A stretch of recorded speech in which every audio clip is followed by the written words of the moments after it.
I think it's got to be a combination of a lot of things, but truly at the end of the day, what a playbook is your secret sauce at your organization to how we win.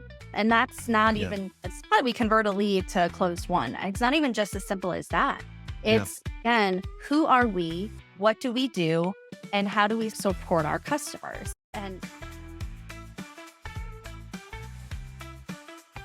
Welcome back, everybody. This is The Gap by GT and Buddy. I am Coach K, or Jonathan Carford. Really excited to be here. And today I have one of my peers in enablement who is now actually a CRO of Magnet Medical. She's been in the enablement space for a long time. She's been a consultant and thought leader. And now for the last few months, she was just recently promoted to be a chief revenue officer over at Magnet Medical. Her name is Amber Watts, and really excited to dive into what she thinks about from a CRO perspective. And obviously she is an enablement-minded CRO, but she also has that executive presence, mindset, strategy thinking. And I think you'll find in this episode where she dives into some key parts of what she does differently because she has an enablement background that helps her team perform at a higher level that she would not have had before if she didn't have the enablement background. So really excited to talk to her about seeing what she's doing differently with her team. And let's get into it. Thank you. Hello, everyone, and welcome back to The Gap, sponsored by GT and Buddy. My name is Coach K, aka, I should say AKA, it should be Jonathan Carford, aka Coach K. Amber Watts, how are you, my friend? It's good to see you. yeah, absolutely. Happy to be here. Thanks for inviting me. Of course. I know we were just barely talking how right now you're a CRO of Magnet Medical, which is not a tech place, but I wanted to have you on because you're not in tech, because some of the things we talk about on the podcast around where's the gap between strategy and then actual execution, sometimes enablement that may or may not be in alignment with that.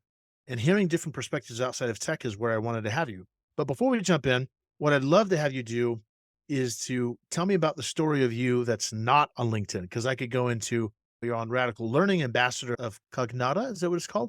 You were working with Speckett. You have an enablement background, which is fascinating, but you've obviously now moved into CRO. I'd love to hear more about the journey and how the heck you found yourself to be where you are, if that's okay. Yeah, absolutely. So I grew up in small town Ohio. I'm a first generation college student, first female in my family to have a career. So I essentially broke the mold, broke the cycle. Then I moved out to Omaha, Nebraska, and I found myself in medical staffing and was in a sales role, which is where I was able to apply my psychology background because your product is people, very different. And I made the shift to tech after that and worked in a variety of different industries. When I made my way back to medical staffing, unfortunately, I was laid off during all the massive tech layoffs, like many others. Right. But yeah, I've had a strong sales training and enablement journey after being in the sales seat myself. And I've also been a sales manager. So during the pandemic, when I took on a role where they said, hey, come in and build the enablement function for us. In the meantime, though, the world just flipped upside down as of today, even though you just started. We're going to give you a $1.4 million monthly quota and 17 account executives. Good luck to you. And so, yeah, that was a crazy journey. And it really helped me, I think, empathize quite a bit with the people that I serve now and have always Right. served.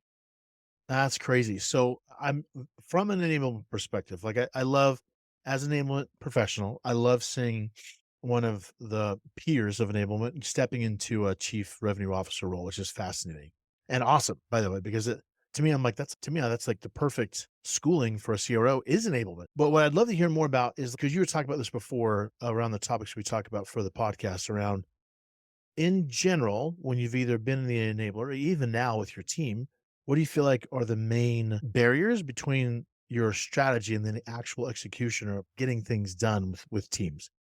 Yeah, I think for me, it always comes down to the relationship that you have with the individuals that are going to drive it, AKA your frontline managers, right? You know, Use this analogy a lot. Love it or hate it. It's just something that I say.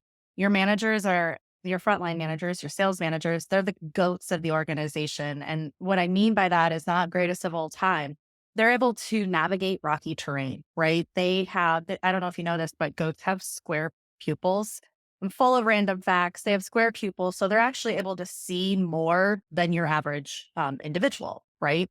Or in this case, a right. goat, an animal. They have square pupils. So they're able to see things. They have better peripheral vision. And that's like your managers, right? They have the feedback coming from the bottom and they have feedback pushing down on them from the top. So they have that strategic vision to guide them. but then they also have the firsthand feedback of the people who are in it today.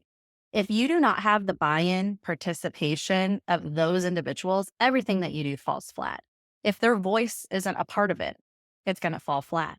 Because if you train them alongside their employees, Right. everything you do falls flat. They need to be confident and competent in what you're driving in order for it to be successful. Because again, if they're learning alongside their employees, they probably grew up in sales, right? Most of your Yeah. sales managers were probably in sales.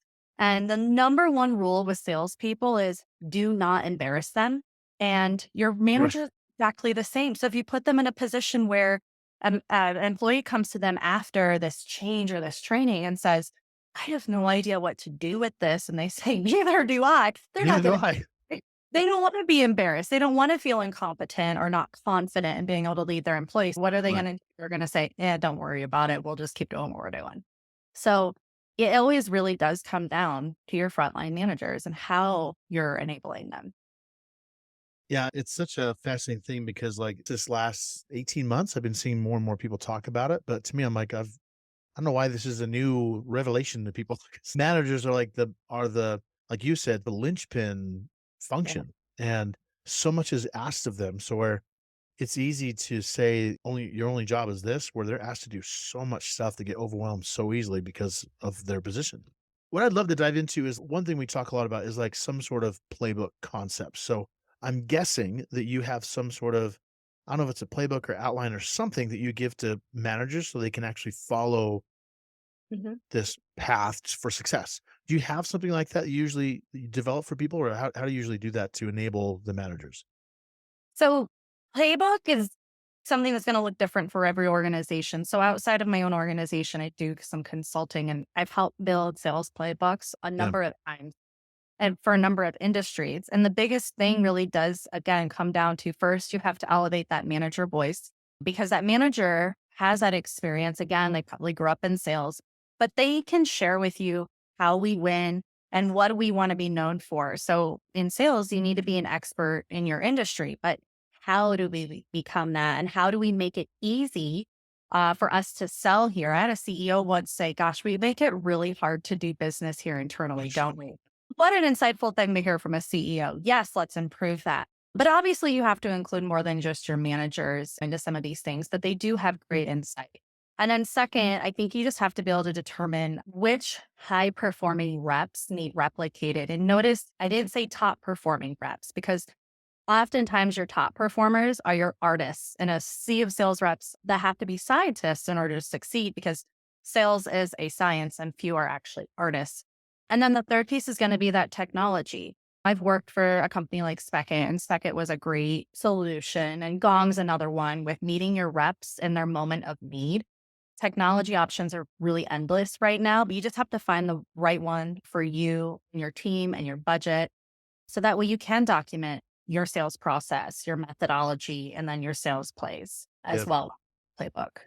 One concept I realized a while ago with sales managers specifically going to this is that because they are usually successful ex salespeople, that they have inherently these what I call unconscious competencies or superpowers around different sales skills that they're unconscious about. Therefore, they're not able to communicate to someone else how to do it who may be unconsciously incompetent. And so you have this gap in Yeah. between that. How do you help managers who might be naturally good at whatever sales skill or opportunity management or whatever it is? How do you help them, number one, see that? And number two, be able to communicate it without you being in the room with them? Does that make sense?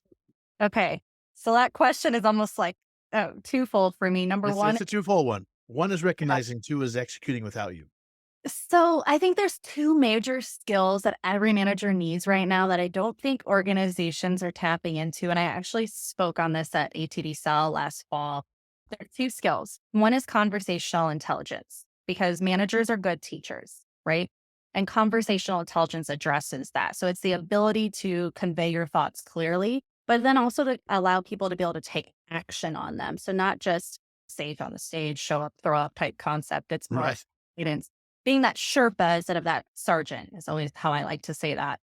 And then the second piece is that motivational intelligence. That's another skill that I think managers need. And You hear a lot, managers got to go motivate their teams. Nobody can motivate you. You have to motivate you, right? But so then how do managers motivate their teams? It's by demonstrating motivated behavior. So being able to overcome adversity. How do you respond in moments of stress? And then being able to reflect on that with your employees so they remember, hey, we've been here before. This is how it felt. This is how we got through it. We're not going to be here forever. So let's not let this be a distraction. Let's not ruin it. Let it ruin our day or our week or our month. So those are two skills. And then the other piece of that is that follow through. You mentioned that awareness. That's emotional intelligence. So conversational intelligence and motivational intelligence, those are we skills. Whereas Q, which I see a lot of that being built into leadership and manager type programs, Yeah. it's an I skill. It's how do I manage myself and my emotions to better communicate to others and make others feel more comfortable around me. Yeah. Still a crucial skill, but I think you have to just have that combination of those three things in order to make managers more effective and then give them the tools and the resources in the moment of need. So is your playbook, again, something that's up to date? Is it their voice or is it something that you're telling them that they have to go do? Are they a part of it? And I don't mean to continue on this topic, but I'm going to give you one quick It's example. okay. I implemented Medic in an organization before. And at that time, I was not an expert in Medic, but let me tell you, I became an expert in about 10 days. I read 3 books. I listened to every podcast episode out there. We ended up building Medic alongside another methodology, but we built it in. And what we did is we actually gave the managers a revamped one-on-one. We changed our huddles. So then we started to make it a habit. We didn't have to go ram it down the sellers' throats and make them start speaking the language. Right. We were consistent with asking the questions. So they became knowledgeable in it and knew to come prepared then to talk about their deals. So Yeah. all about just making these things a habit. You sparked a thought in your last answer. I'm gonna pick on it in a good way with it. All You right. talked about motivation because, like, Yeah. motivation is such an interesting thing to me because, like, I'm the type of person where I don't need anybody to motivate me. I'm well and motivated by myself. I've never needed that. But I've also been in environments or ecosystems or whatever you want to call it to where the incentives or the internal requirements made it so being motivated was tough because someone would try to do good work and they get shut down for one reason or another. So it seems to me there's a balance between the environment someone sits in and then their own internal motivation and how you tap into that so you can release it so it's not like you're not getting in the way of it. Does that make sense? Do you feel, number one, if that is a reality? And number two, what do you do to give the environment, the salespeople, the environment to really be released in their motivations to succeed? Does that make sense? Yeah. So with motivation, you're right. The environment has a lot to do with it. And when I think about people being motivated, it's they feel safe to take a risk, right? There's that trust. They feel okay with speaking up and they're not going to get reprimanded for it or ignored and punished. I think there is an element of that when it comes to feeling motivated. We could get into the compensation conversation. I think everyone knows your compensation needs to be aligned with the behaviors that Right. you're looking Right. for. I think it really does come down to, so I'm a big fan of radical candor. Are you familiar with radical Yes. candor? Okay. Very much. Yes. The reason I love radical candor is because it's one of the only feedback models that I've come across where it doesn't just teach you how to give feedback, it teaches you how to also receive feedback. So as a Right. leader, are Right. you asking for it? And it goes back to that EQ. Are you maintaining your emotions when somebody does give you some feedback that you really don't want to hear, right? Right. Are you able to manage those emotions? We're all human. It's okay to have that initial thought. And Yeah. that's control. It's how you respond that is what's within your control. And I do think those types of things have a huge impact on people's motivation. I worked for an engagement software company, employee engagement. And one of the key drivers was always, do people feel like their manager values them? Do they feel like their manager cares about them? Like those types of things actually Mhm. do drive engagement. And if you're engaged, you're typically motivated to do a good job. It's not as simple as intrinsic and extrinsic. I want to study motivation someday. I think that'll be a future book for me. But for now, There you it's go. a lot of ideas. So, Ideas. I love it. One thing I want to talk to you about that I think is unique because you've both obviously sit now in the CRO seat, but then you were in the enablement seat. What are the things you look for that are the same even though it doesn't matter if you're a CRO or enablement, you're like, I'm always looking for this. It's consistent as far as the execution and making sure it's getting to the front lines and to the managers. Like, what's consistent for you? So you say, that's what's good looks like for me. Yeah. So it always comes down to application. I don't believe in Yeah. gut instinct. I don't do opinions. I love firsthand feedback, but if there's not data to support it, I can't move. I will not just change direction, pivot. I have to see that something was applied, something was done. I have to see the Right. actual physical results. And that's with anything, though. I always come back to if I'm going to measure something, what was I looking at to make this decision in the first place? What inspired the change in the first place? I hope that answered your question a little bit. For me, it's Uh, always I yeah. have to see the results. Yeah, it does. I'm wondering if you have either a current example you have in your CRO world right now that you're like, this is what happened. This is the results I needed. They got it for me. And this is the decision we made. Do you have anything like that to share? Yeah. Okay. I can give you an example. And for us, like, there's always a reason behind why something existed. So there's a new revenue channel that we're exploring right now. And it's not common. And I can't speak on it too much right now because we haven't implemented it quite yet, but it's very uncommon in our industry. Couple of that I know of have tried and it did not go well. And then we have some like adjacent competitors that do this thing. For us, it always really comes back to being able to tell the story. I think at the end of the day, whether you are in sales, like for us with staffing, being able to tell stories over the phone is huge. It's our ability to influence. I need to be able to, so with this change, it's going to be unpopular. People are not going to love it. But what I have found in my past experience, especially in enablement, is if I can give them the why, here's the feedback we were getting. Here's the gap we saw in the market. Here's this large pool of potential revenue that we could be tapping into and we're not. And this is why. But hey, we're able to overcome this barrier by doing X, Y, and Z. We can get people bought into the idea then, because again, it goes back to being able to tell that story and then being able to tell that story over the phone to our customers and our clients to say, hey, we now offer this. It's going to be, Mhm. it's going to be game changing for us. Again, I'm giving you very little information. I It's understand. okay. We're just not quite there yet, but I'm very excited about it. But when you see that gap, you just got to find ways to get over that barrier. And if you can get past that, if you could, that's where the magic happens, right? That's where we can give our employees new ways to make money and hit their quotas. I So love it. With playbooks, like playbooks I found, I know I might be bouncing a little bit, but you remind me of things like your example you just gave yeah, is reminding me of how everyone seems to define playbooks differently. Some people, that's a deck that walks it through. Sometimes it's in a system. Sometimes it's, I'll tell you how I usually define playbooks, which is like literally I could take someone off the street and have them go consume this content in whatever form it might be. And they could literally go from start to finish in any process and be successful. That to me is like a playbook. Because yeah. otherwise, if it's too broad, they can't execute on anything. How do you define playbooks and what do you require is included to make sure it can mitigate that gap between theory and then apply it? Yeah, absolutely. I think you're right. I think a lot of organizations, as a consultant, I've seen this and even here, they Yeah. had, but everything tends to be where people lean toward is two options, either a long form Word document or Google Doc or PDF, Right. or they put it in their LMS. I've even seen like your high spots and whatnot are Right. creating ways for that.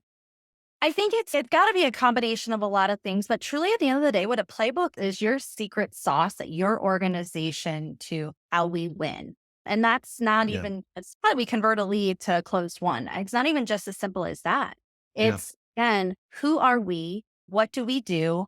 And how do we support our customers? And all of that belongs in a playbook. So if you think about it, a playbook is somewhat your culture, your sales culture as well.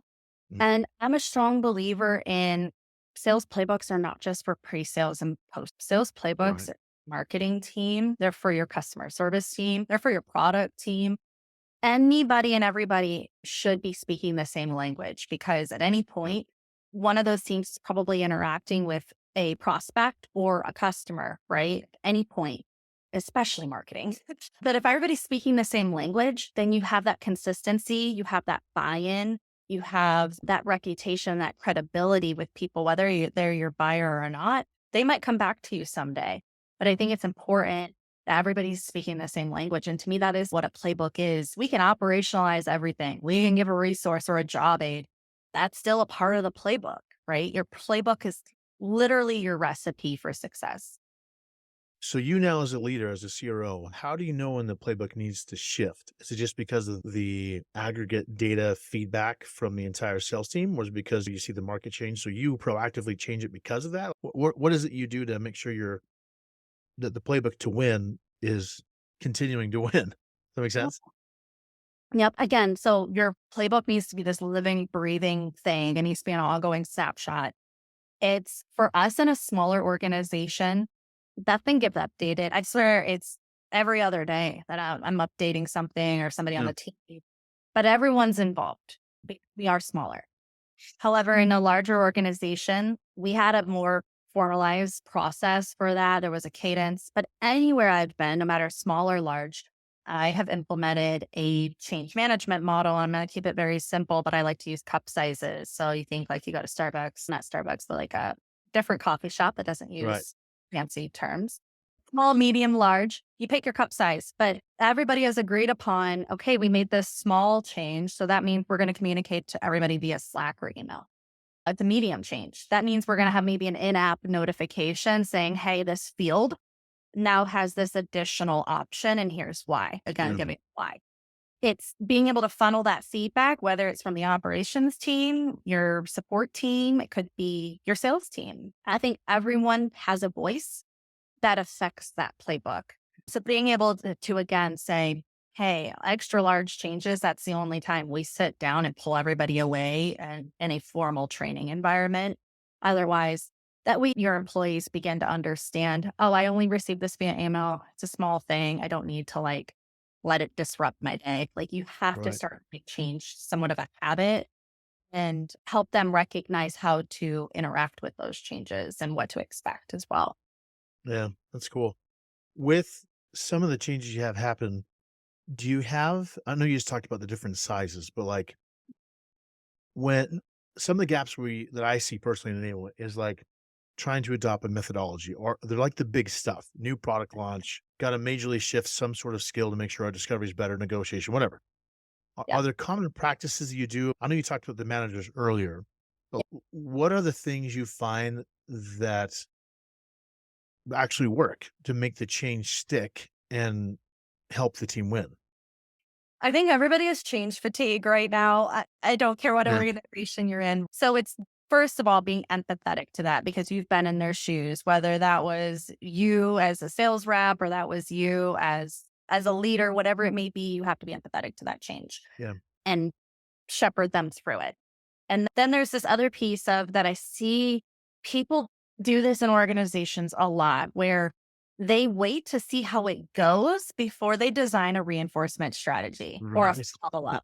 Yeah. So rule number one, you always have an idea of how you're going to measure it before you go build any sort of communication or training. If you can't start, you need to start over. You cannot launch a thing if you don't know how you're going to measure it. And that kind of goes back to like the idea of backward design.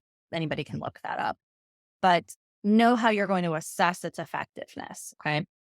But you have to have that reinforcement strategy before you ever launch anything. So know what you're looking for, when you're looking for it, what good looks like, what halfway good looks like, but just understand and make sure everyone's in agreement of what the outcomes need to be. And if they're not there, what are you doing? Have a contingency plan.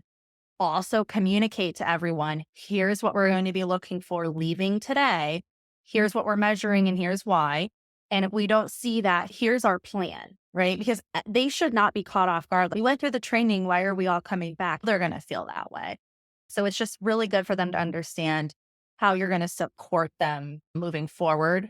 And then also, hey, if we don't hit these things, then here's what next steps are going to look like. And I don't mean that as Yeah. like a threat to their jobs, and that as Right.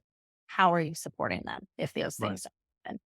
How do you, And and the door for feedback, right?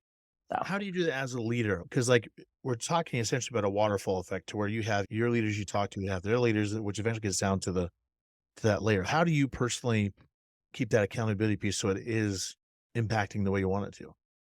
So it really depends on how large the initiative is. You're talking about methodology and process change. I take bottoms up approach. I think the more traditional way is definitely the top down approach, right? They're all in agreement up here. And then, like you said, it's a waterfall effect. It trickles on down. I do a couple of things. First and foremost, twice a week, I have an hour on my calendar with our sales team, half on Tuesday, half on Thursday, to gather their firsthand feedback. Because I used to be that person, right? I used to be the Yeah. person that things weren't going right. Amber will fix it or Amber will find a way. And I don't ever want to get away from my grassroots, right? Because I think that is what has allowed me to grow into this role is to be that voice and or elevate their voice, not be the voice, but elevate their Right. voices. Right. So I still set aside, it's almost like open office hours and bring whatever is on your mind. I may not have a solution, but I need to know about it. And I also want to know how they're liking maybe new tools and things we've rolled out.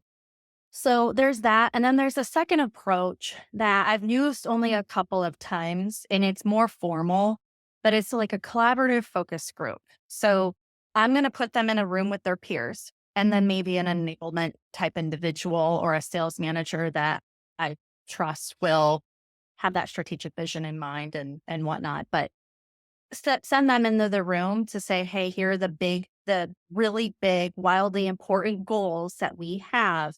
Mhm. And I'd love your thoughts and ideas around it so that team lead type person or enablement person can facilitate the discussion, keep everybody on task, Yeah. uh, and then gather that. And again, it's that bottom up approach. So those are two Yeah. ways I tackle it in a smaller company. Well, one thing I'm hearing that you're being probably more humble about is the ability for a CRO, who is ultimately the person who could fire everybody on their team, to have them tell you honestly what they think.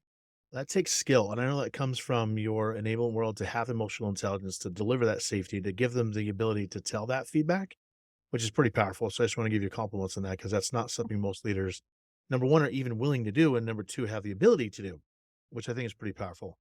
But what I'm also curious on is like, how are you in that process you're talking about in this feedback mechanism to keep a pulse on what they say? Like, Mhm. how how does technology, whether it's AI or not, get involved inside of this so that not only are you getting the feedback from them in these type of environments, but you also get it from a technological standpoint? Does that make sense?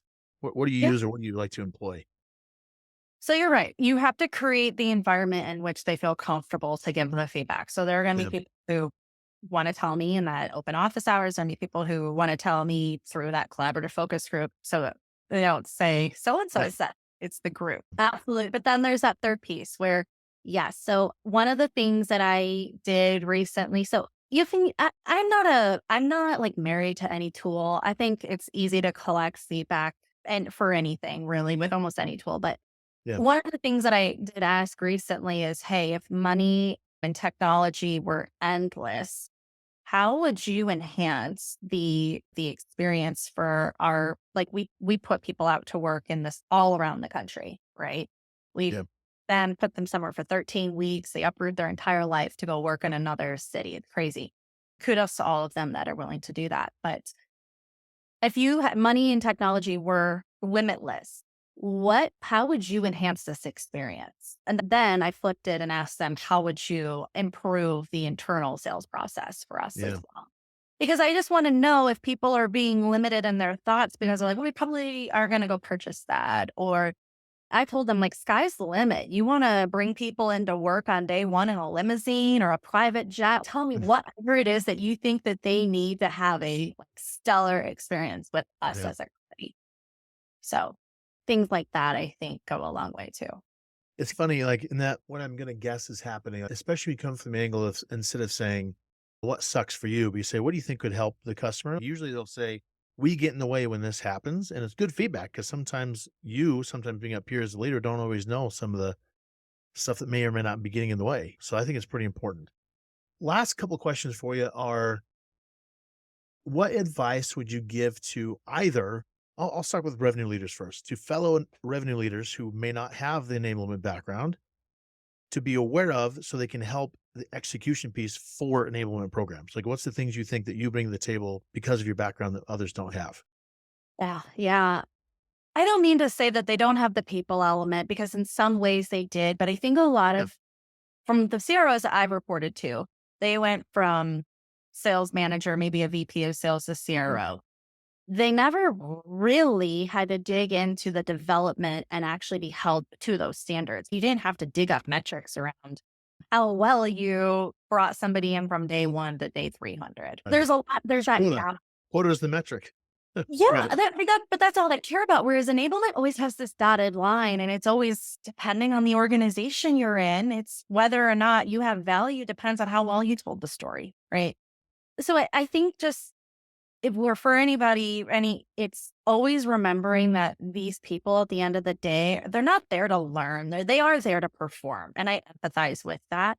But you have to give them the space and the time to learn and develop their skills to keep up with the evolving needs of the business because the world is continuing to change.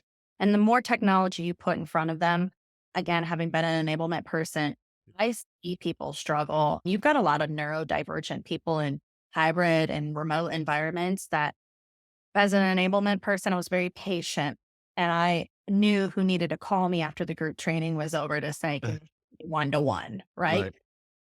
But I don't think that not everybody's had that experience of creating that safe place. So if you want to be effective and you really want actual feedback and you want raw, honest feedback to improve, you have to make that safe space.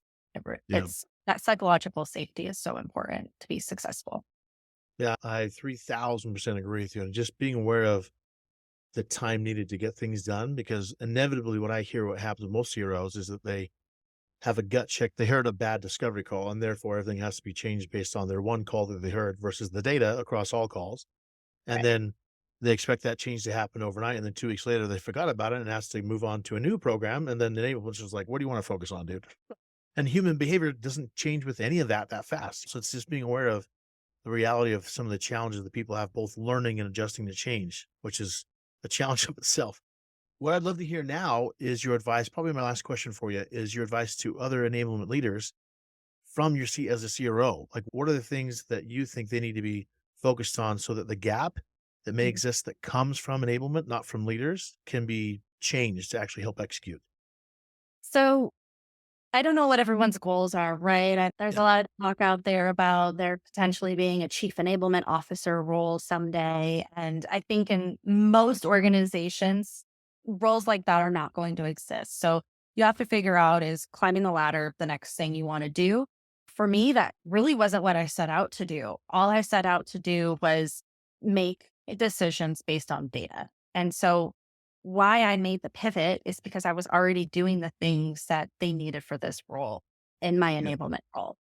I think having reported up through a CRO, a unique thing about my journey is I've always actually reported to an executive since I Yeah. started in sales training, which is odd. I've never not Yeah. reported to an executive. So I went into it with okay, what is the data telling us? Like broader data and then getting in the leading and lagging indicators. Going into those conversations and being able to speak everyone else's language. If you go in, because I've been there, if you go in and you're speaking enablement language, or a lot of us maybe came from L&D as well, you're speaking that Yeah. language, it makes people uncomfortable and they're going to shut you out and you're going to lose credibility and there's not going to be trust. So you're going to create all these barriers that you never meant to.